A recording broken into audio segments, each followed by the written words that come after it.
বিয়ের শেষে বিদায়কালে মা আমাকে ডাকলেন, বললেন, তোর সঙ্গে আমার কিছু কথা আছে মা রে, একটু শুনবি? আমি মায়ের কাছে আলতো পায়ে হেঁটে গিয়ে বললাম, বলো মা। মা তখন আমাকে কয়েকটা কথা বলেছিল। কথাগুলি ছিল এমন, মা রে, যেখানে যাচ্ছ তুমি সেখানে খুব মানিয়ে গুছিয়ে চলো, তাদের মনের মতো হওয়ার চেষ্টা করো, তাহলেই তুমি সকলের মধ্যমণি হয়ে থাকতে পারবে এবং সংসারের একজন সদস্য হয়ে উঠতে পারবে। কিছুটা সময় লাগবে, কিন্তু চেষ্টা করে যেও। আরও কয়েকটা কথা বলেছিল, মা রে, স্নানের শেষে তোমার জামা কাপড়গুলো বাথরুমে রেখে যেও না, কারোর জন্য অপেক্ষা করো না কেউ তোমার জামা মেলে দেবে।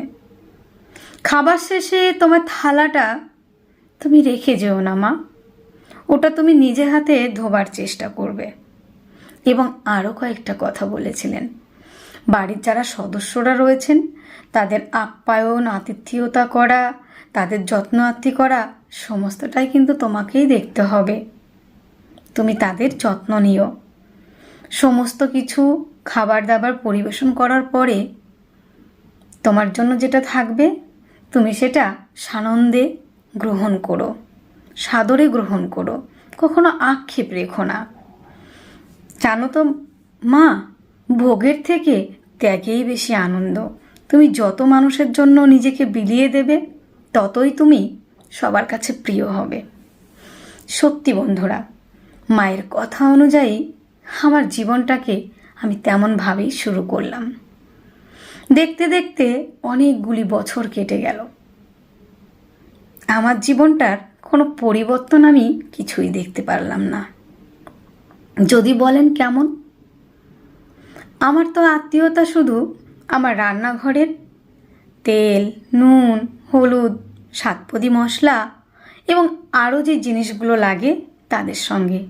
যখন একটা জিনিসের কম পড়ে যায় তখন আমাকে মনে করিয়ে দেয় এই জিনিসটা আমার লাগবে। কিন্তু বন্ধুরা, আমারও যে একটা গুরুত্ব রয়েছে সংসারে, সেটা কিন্তু আমি কখনো ফিল করি না।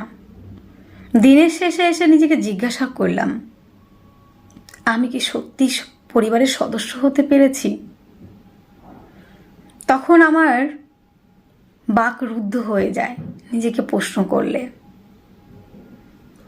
উত্তরটা হয়, আমি তো বাইরের মেয়ে, আমি তো পরের বাড়ি থেকে এসেছি।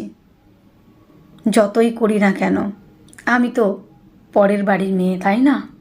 আমি তো বাইরের মেয়ে। এটাই হচ্ছে আমাদের জীবনের শেষ গল্প।